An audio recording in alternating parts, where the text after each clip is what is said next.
Sir मेरा यह सवाल है कि जैसे मैं इतना फंस चुका हूँ और आजू बाजू का माहौल भी वैसा है और किसी को पता नहीं है कि हम कमरे में बंद है और मैं जिससे जुड़ा हूँ सब लोग फंसे हुए हैं। तो मुझे अभी दिख रहा है कि सबसे इम्पोर्टेंट यही चीज़ है कि कैसे निकला जाए। और मैं जिससे जुड़ा हूँ तो मैं अकेले तो निकलूँगा नहीं।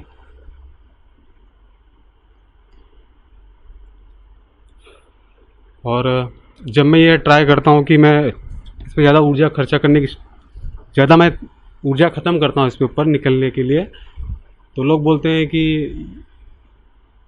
ये तू कहाँ जा रहा है, बाबा के चक्कर में क्या पड़ रहा है, मतलब ये किसको सुनता है, क्या कर रहा है। और ये ज़्यादा करके दोस्त यार घर वाले, और वो इतने गलत तरीके, मतलब वो इतने, मैं जहाँ तक मैं हूँ मतलब वो लोग इतने ज़्यादा गलत हैं कि मुझे उनके साथ रहना भी ख़राब लगता है कि ये बात भी नहीं समझ रहे हैं।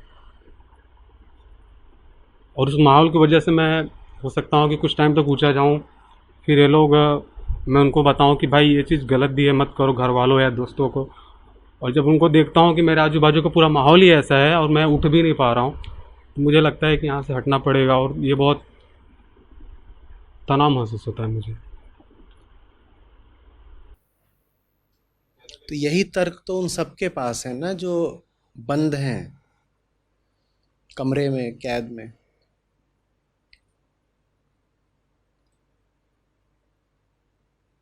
फिर तुम उनसे भिन्न कैसे हो?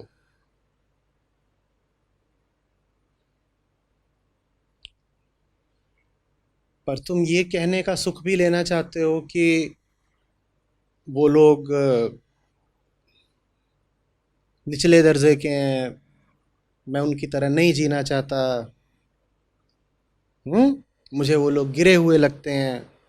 ये कहने में अहंकार को सुख मिलता है ना, कि दूसरे लोग मुझसे नीचे के हैं। ये कहने का तुम सुख भी ले लेना चाहते हो। और आसक्ति में, मोह में जो सुख मिलता है तुम वो भी लेते रहना चाहते हो। वो बेचारे जो बाकी लोग तुम्हारे साथ बंद हैं अपनी आदतों और मन के कमरे में, वो तो एक ही तरह का सुख ले रहे हैं बस। कौन सा सुख? पुराने ढर्रों का सुख। पुराने ढर्रों पर चलने में सुरक्षा है, सुरक्षा में सुख लगता है। तुम तो दो दो तरह के सुख ले रहे हो, कि मैं रहूंगा भी इन्हीं के साथ, जीऊंगा भी इन्हीं की तरह, और जो फायदे मिलते हैं इनकी तरह जी करके वो सारे फायदे लूटूंगा, और साथ ही साथ भीतर ही भीतर इस बात का गर्व भी रखूंगा कि मैं इन लोगों से ऊपर का हूं, ये लोग मुझसे नीचे के हैं। अगर वो लोग वाकई तुमसे नीचे के हैं तो तुम उनके साथ कर क्या रहे हो? और अगर तुम उन्हीं के साथ लगे ही हुए हो तो क्यों झूठा दावा करते हो कि तुम उनसे ऊपर के हो? तुम कैसे उनसे ऊपर के हुए, अगर तुम बिल्कुल वैसे ही जी रहे हो जैसे वो जी रहे हैं? और ये बात मैं हर उस आदमी से कहूंगा जो कहता है कि मेरा माहौल गलत है, मैं गलत माहौल में सही आदमी हूं। मेरे घर के लोग हैं ना, वो नासमझ है बहुत। मेरे दफ्तर में मेरे कलीग्स एकदम ही मटीरियलिस्टिक हैं, कुछ समझते नहीं। तुम ऐसे दफ्तर में कर क्या रहे हो? तुम्हें उस दफ्तर के मज़े भी लेने हैं, उसी दफ्तर से पैसे भी उठाने हैं, उसी दफ्तर से तुमने अपनी पहचान, अपनी आइडेंटिटी बना रखी है, अपनी प्रतिष्ठा का तुम्हें वहाँ से सुख भी लेना है। और साथ ही साथ तुम इतने चतुर हो कि तुम्हें यह सुख भी लेना है कि साहब, हाँ मैं हूं तो इन्हीं के साथ काम कर रहा हूं, पैसे वैसे मैं इन्हीं से लेता हूं, लेकिन मैं इनसे ऊपर का हूं। ये सब गिरे हुए लोग हैं, मैं ज़रा ऊपर के तल का हूं। मैं आपसे पूछना चाहता हूं, आप उनसे ऊपर के हैं, उन्हीं के तल के हैं, या उनसे भी गिरे हुए हैं? बोलो, बोलो। मैं किसी रेस्टोरेंट में जा कर के बैठूं, हाँ, और मैं उसके वेटर को और मैनेजर को बोलूं तुम्हारा रेस्टोरेंट बहुत ही घटिया है, बहुत ही घटिया है, ये सड़ा हुआ खाना, और मैंने जितनी बार खाया है मेरा पेट खराब हो गया है, और ये क्या मेन्यू है, और ये क्या गंदगी है, सफाई नहीं रखते हो क्या, हाइजीन बिल्कुल नहीं, 2 डोसे और लाना। मेरा इरादा क्या है, मेरा इरादा क्या है? अगर आप किसी को ऐसा करते देखें किसी रेस्टोरेंट में, तो उसका इरादा क्या है बताओ? अरे मंजे हुए खिलाड़ी हैं सब, बताइए क्या इरादा है उसका? उसका इरादा है डिस्काउंट निकलवाने का। ये होती है हमारी ख्वाहिश। जिनके साथ है उन्हीं के साथ रहेंगे और उनको गरियाएंगे भी ताकि डिस्काउंट मिले। अगर वो जगह इतनी ही खराब है तो तुम वहाँ खा के और उठ के चले जाओ ना, पर तुम वहीं बैठोगे क्योंकि तुम्हारी नीयत वहीं खाने की है, वहीं खाने की है डिस्काउंट के साथ। और वो तुम्हें डिस्काउंट दे इसके लिए ज़रूरी है कि पहले तुम उन्हें ये एहसास कराओ कि तुम्हारी जगह घटिया है, तुम्हारा शेफ़ घटिया है, तुम्हारा मेंटेनेंस घटिया है, सब घटिया है। तो कहेगा अरे अरे मैं घटिया हूँ, आप ऊँचे हैं, लीजिए लीजिए मैं आपको 30% डिस्काउंट दे रहा हूँ।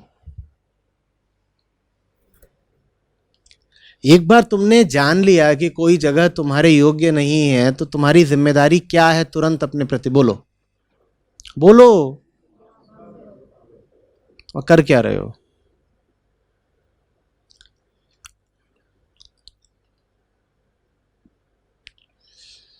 इसलिए तो मैंने पूछा क्या रोक रहा है तुम्हें? कोई ना कोई लालच होगा या कोई डर। मूल वृत्ति और तो कुछ होती ही नहीं। काहे को टिके हुए हो? इतनी ही बुरी है जगह तो काहे को टिके हो? या तो ये कह दो कि मुझे हटना है ही नहीं, मुझे टिके रह के सुधार करना है। चलो ठीक है, आजमा लो, क्या पता सफलता मिली जाए। या तो हट जाओ या कह दो नहीं हटना मुझे है ही नहीं, मैं यहीं रहूंगा और अंदर से सुधार लाऊंगा, वो भी ठीक है। पर यह बिल्कुल भी ठीक नहीं है कि जगह ठीक नहीं है, मैं यहां फंस गया हूं और फंसा ही हुआ हूं। ये फंसा फंसी कुछ समझ में नहीं आई।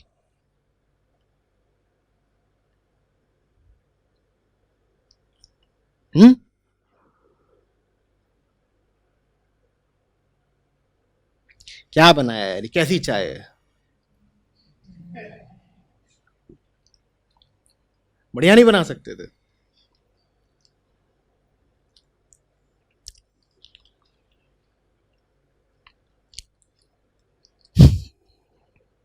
ना 2 साल पहले तक मैं जस्ट ग्रेजुएशन वगैरह किया था, पढ़ाई वगैरह ख़त्म करके 1 आध साल वहीं नागपुर में जहाँ से मैं आता हूँ महाराष्ट्र से, वहाँ पे 1 साल ऐसी दोस्त लोग के साथ टाइम पास इधर उधर पार्टी ये वो किया। और फिर सोचते ही रहता था खाली टाइम में बैठ के और आपके वीडियोस वगैरह भी देख के कि लाइफ में कुछ अच्छा करना है, कुछ ऐसा करना है कि जिससे मैं खुद प्रसन्न रहूँ, खुद खुश रहूँ, सेटिस्फाइड रहूँ और मेरे घर वाले भी रहे।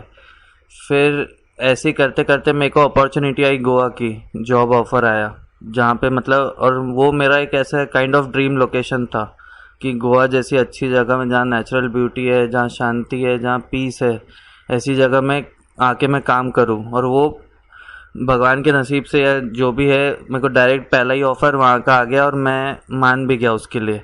तो मैं सीधा निकल गया उसके लिए, मतलब गोवा पहुँच गया घर वालों को मना के। वो लोग रेडी नहीं थे बट मैं रेडी था और मैं एक्साइटेड था। घर वालों का ऐसा है कि अभी तू 2 साल से 1-2 साल से उधर ही है, अकेले रहता है, क्या करेंगा बिना दोस्तों के, बिना फैमिली के, तू घर आ जा वापस। बट घर आ जाऊँगा वापस तो मेरे को ऐसा लगता है कि मैं करियर में एक रिवर्स गियर डाल दूँगा, या जो मैं पोटेंसी है मेरे में, जो कुछ करने की है, जो कुछ अच्छा करने की, वो मैं अनलीश नहीं कर पाऊँगा। और मेरी इच्छा भी नहीं है जल्दी जाने की। मेरे को एक्सप्लोर करना है अभी लाइफ और देखना है कि मैं और कहाँ कहाँ जा सकता हूँ या और कौन सी अच्छी अच्छी जगह। पसंद है गोवा? हाँ मुझे तो पसंद है, मतलब ऐसी जगह चाहिए जहाँ पे मैं तो अभी तो तुम यहाँ इसलिए हो क्योंकि तुम्हारी नौकरी यहाँ है। हाँ, और मैं घूम भी सक रहा हूँ। इसके तुम पहले यहाँ घूम सकते हो, यहाँ प्राकृतिक सुंदरता है, तुम्हें पसंद है गोवा, तुम्हारी नौकरी यहाँ है, तुम इसलिए यहाँ हो, है ना? हाँ, यहाँ खुश हूँ मैं, मतलब तुम अंदर यहाँ से खुश मेरी हो, आत्मा तुम्हें खुश पसंद है है। गोवा और तुम प्रसन्न हो यहाँ पर, ठीक? हाँ, तो नौकरी चली भी जाए तो भी यहीं रहना। बट घर वाले बोलते हैं कि आ जा, कब तक रहेगा। घर वालों को तुम बोल दो, आजा। वो वो तो आजकल खुद मिलन बोलते तो हैं। दोनों दिशाओं में हो सकता है। घर वाले यहाँ क्यों नहीं आ सकते? आ सकते हैं, वो भी आए तो उन्होंने भी एंजॉय किया यहाँ पे। तो फिर बट मेरे को ऐसा लग रहा है कि मैं फ्यूचर में अभी आगे कब तक यहाँ पे रहूँगा, कब तक घर से दूर रहूँगा, कब तक ऐसे ही। घर यहीं बना लो ना, क्या दिक्कत है? जहां तुम्हारा आनंद है, तुम्हारा घर वहां नहीं तो कहां बनेगा?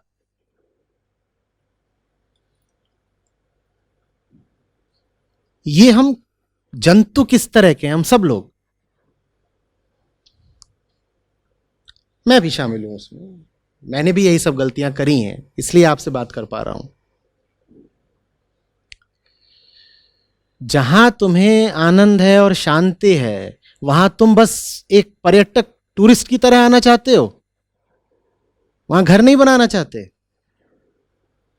और मैं सिर्फ किसी जमीनी भौगोलिक जगह की बात नहीं कर रहा हूं, मैं मानसिक तल पर भी बात कर रहा हूं। वो कोई जगह भी हो सकती है, वो कोई व्यक्ति भी हो सकता है, वो कोई काम भी हो सकता है। जिसके साथ आनंद है उसी के साथ जम क्यों नहीं जाते भाई? या ऐसा करोगे कि प्यार इससे करा है, शादी उससे करोगे? बोलो। तो जहां आनंद है उसी के साथ जम जाओ।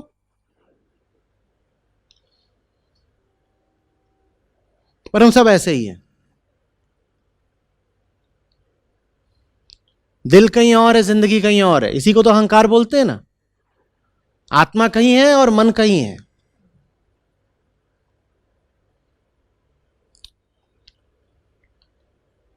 आपका जीवन ही जैसे आपकी समझ से मेल ना खा रहा हो। जिन चीजों के बारे में हम नासमझ हैं, वहां तो चलो माफी है, समझ में ही नहीं आई बात, क्या कर सकते हैं। पर अजीब तब हो जाता है जब हमें बात समझ में आ गई होती है, जैसे आपको समझ में आ रही है कि हम मस्त हो, आनंदित हो, शांत हो, और उसके बाद भी हम कुछ ऐसा करने पर उतारू हो जाते हैं जो हमारे ही आनंद को तबाह कर देगा। ये हमारे भीतर कैसी आत्मघाती वृत्ति होती है? हम अपने ही खिलाफ क्यों खड़े हो जाते हैं? जैसे हमारे भीतर कोई बैठा हो जिसे हमारा खुश रहना पसंद ही नहीं। और मैं ऊंची खुशी की बात कर रहा हूं। मैं उम्मीद कर रहा हूं कि गोवा में तुम उस खुशी की बात नहीं कर रहे हो जो गांजा मार के आती है।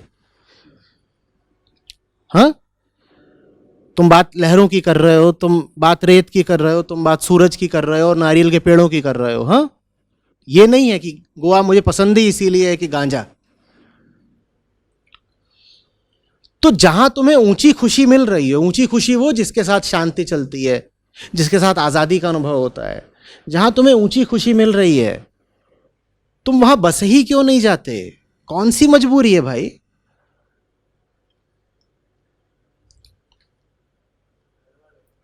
अरे हटाओ, उन्हें यहां लेके आओ। प्यार में आदमी ये करता है कि जो डूब रहा उसके साथ डूब जाए, या ये करता है कि उसे भी बचाए? ये दो तरह का प्यार होता है। हमें बस ट्रेजिक लव ही पता है जिसमें डूबते के साथ हम भी डूब गए, और ये मुझे समझ में नहीं आता। परिस्थितियां तुम पर हावी हो जाएं, प्रारब्ध का ही ऐसा तुम पर जोर पड़ जाए कि पूरी कोशिश के बावजूद तुम बचा नहीं पाए और साथ में डूब गए, तो मैं नहीं कहता भगवान कोई नहीं होता हम में से, हर चीज के मालिक हम नहीं हैं। डूबते को बचाने की कोशिश की, इरादा हमारा यही था कि उसको बाहर खींच लाएंगे, लेकिन हम भी डूब गए, चलो कोई बात नहीं। लेकिन अगर तुमने तय ही कर रखा है कि वो डूब रहा है तो चलो मैं भी डूब जाता हूं, तो मुझसे बात मत करो फिर। प्यार है तो उसको बाहर खींच के लाओ ना, कम से कम कोशिश तो करो। हम में जैसे एक अपराध भाव भर दिया गया है आनंद के खिलाफ, गिल्ट। हमारे भीतर से तनाव हटने लगता है, दुख हटने लगता है, तो हम में अपराध भाव उठता है, हम गिल्टी अनुभव करने लगते हैं, जैसे हमने कोई पाप कर दिया हो।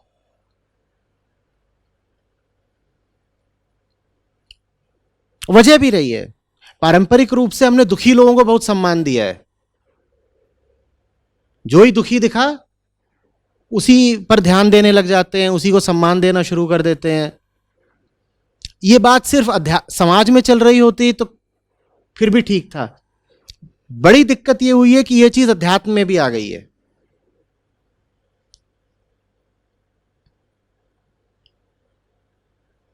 गंभीरता एक चीज होती है और उदासी या विषाद बिल्कुल दूसरे चीज होते हैं ना। गंभीरता का अर्थ तनाव होता है क्या? पर हम ये भेद कर नहीं पाते। गंभीरता को सम्मान देने के नाम पर हम दुख और तनाव को सम्मान देना शुरू कर देते हैं। और जब दूसरों के दुख को तुम सम्मान दे रहे हो तो अपने आप को भी सम्मान तुम फिर कब दे पाते हो? सिर्फ जब तुम दुखी होते हो। तो जब तक आप दुखी हैं तब तक आप सम्माननीय हैं अपनी नजरों में। और अगर मस्त हो गए, बीच पे दौड़ गए, हंस पड़े, मन हल्का हो गया, तो अपनी नजरों में गिर जाते हैं। हाय मैंने पाप कर दिया, हाय ये मैंने क्या कर दिया, आज मैं दुखी नहीं रहा। अब दूसरों को कैसे बताऊंगा कि मेरा जीवन कितना बर्बाद है?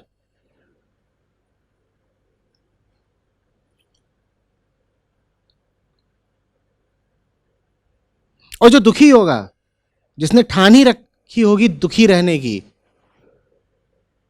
वो आपका हाथ पकड़ेगा भी तो जानते हैं ना किस लिए? आपको भी दुख में खींचने के लिए कि बेटा हम तो दुखी हैं ही, आओ तुम भी हमारे लफड़ों पचड़ों में फंसो और तुम भी दुखी रहो। साथ ही अगर प्यारा है कि माँ बाप और बेटा साथ रहे हैं, तो वो साथ यहां क्यों नहीं हो सकता? मेरा बहुत मासूम सा सवाल है। बात तो साथ की है ना, वो साथ यहां क्यों नहीं हो सकता? और मैं फिर कह रहा हूं, गोवा से मेरा अर्थ कोई ज्योग्राफी नहीं है, मैं भौगोलिक नहीं मानसिक जगह की बात कर रहा हूं।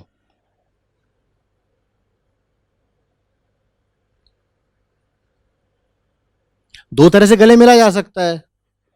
दोनों रो रहे हैं, और रो ऐसे नहीं रहे कि प्यार में रो रहे हैं, ऐसे रो रहे हैं जब दुख में रोया जाता है। दोनों ही बर्बाद हैं इसलिए रो रहे हैं। एक ये प्यार होता है, दूसरा ये होता है कि गले मिले, दोनों हर्षित है, प्रफुल्लित है। गले तो दोनों तरीके से मिला जा सकता है, हमें पहला ही तरीका क्यों पसंद है? और फिर हम अध्यात्म में कहते हैं कि जीवन तो आनंद धर्मा है। सच को हम बोल देते हैं सच्चिदानंद घन। तो ये आनंद हटा ही दो ना, सच्चिदानंद में से तुम आनंद हटा दो, बस सच्चित कर दो। जब आनंद को सम्मान ही नहीं देना तो वहां सत को रहने दो, चित्त को रहने दो, आनंद हटा दो। अध्यात्म में तो ऊंचे से ऊंचा यही शब्द होता है ना, क्या? सच्चिदानंद। तो आनंद वहां क्यों है फिर? आनंद की अगर कोई कीमत ही नहीं।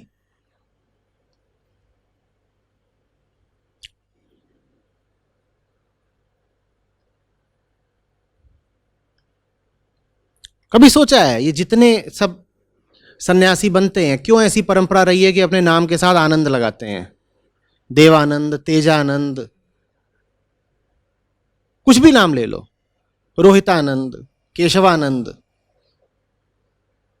जो भी आपका आनंद हो जाएगा। ये आनंद इतना महत्वपूर्ण क्यों है कि आपके नाम के साथ जुड़ जाए अगर आप अध्यात्म के पथ पर आए? कुछ बात तो होगी ना आनंद में।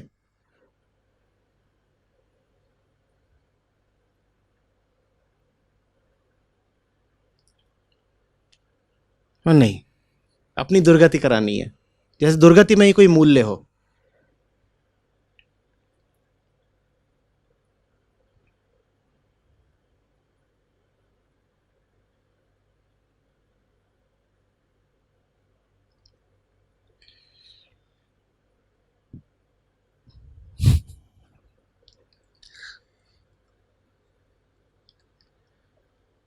अपने आप को पकड़िएगा, अगर हर्षित होने पर आपके भीतर गिल्ट उठती हो, ये बहुत खतरनाक बात है।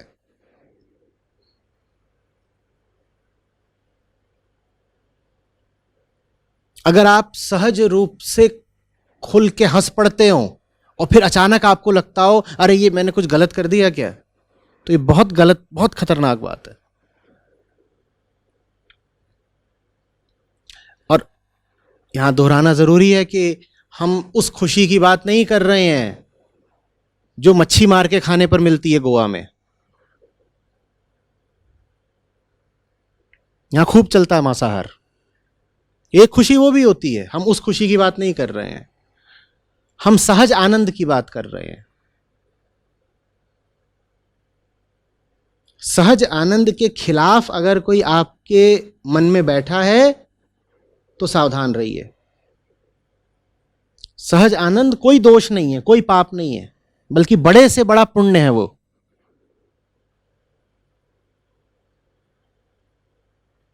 समझ रहे हो? सहज आनंद वही तो स्वभाव है ना।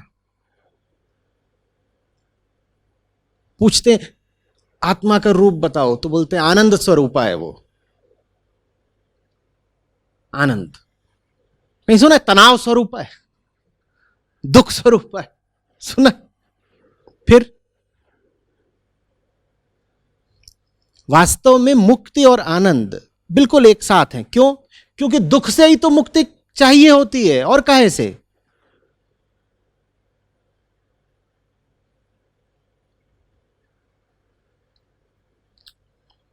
इतना ही नहीं, बोध और आनंद भी साथ चलते हैं। आप प्रयोग करके देखिएगा, कुछ बातें ऐसी होती हैं जो आपको तनाव के, दुख के भारी क्षणों में समझ में आएंगी ही नहीं। उसके लिए आपका हल्का होना जरूरी है मन से। तो बोध और आनंद भी साथ चलते हैं। आप यहां तनाव में बैठे हो, मैं आपको कुछ समझा सकता हूं?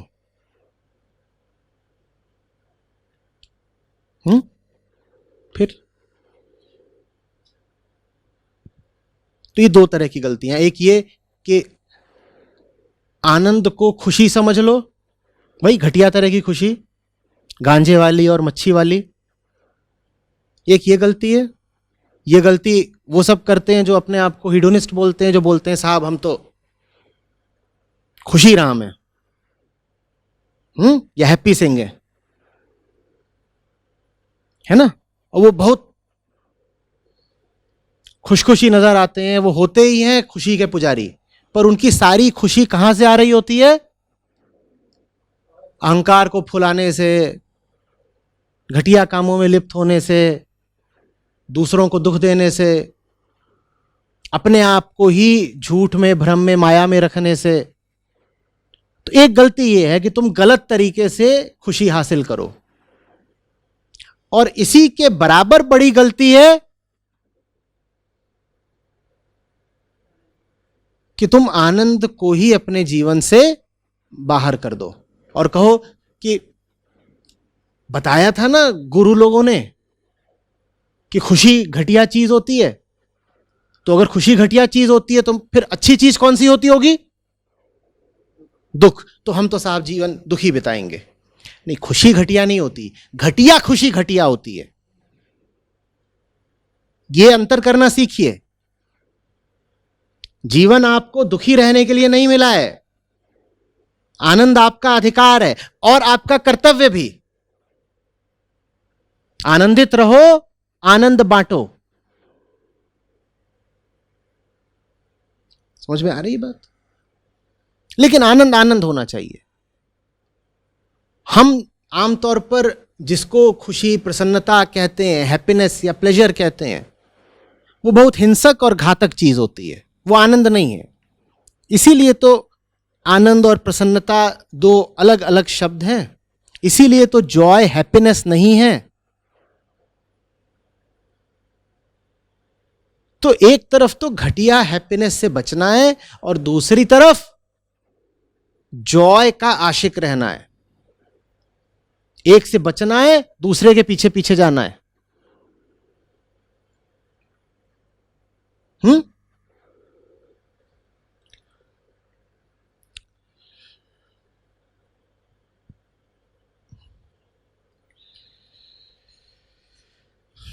तुम्हारे चेहरे पे अभी भी तनाव है, हम्म।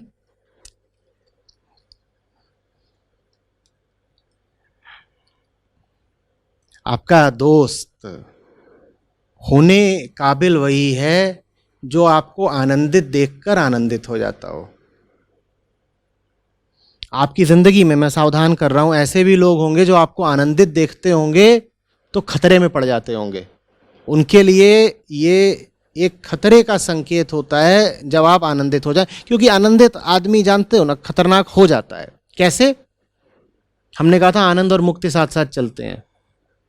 जो आनंदित हो गया वो फिर बंधनों की बहुत परवाह नहीं करता, वो बंधनों का सम्मान नहीं करता। और अगर किसी का आपसे रिश्ता ही इस वजह से है कि आपने बंधन पहन रखे हैं, तो वो चौकन्ना हो जाएगा जब आपको आनंदित देखेगा।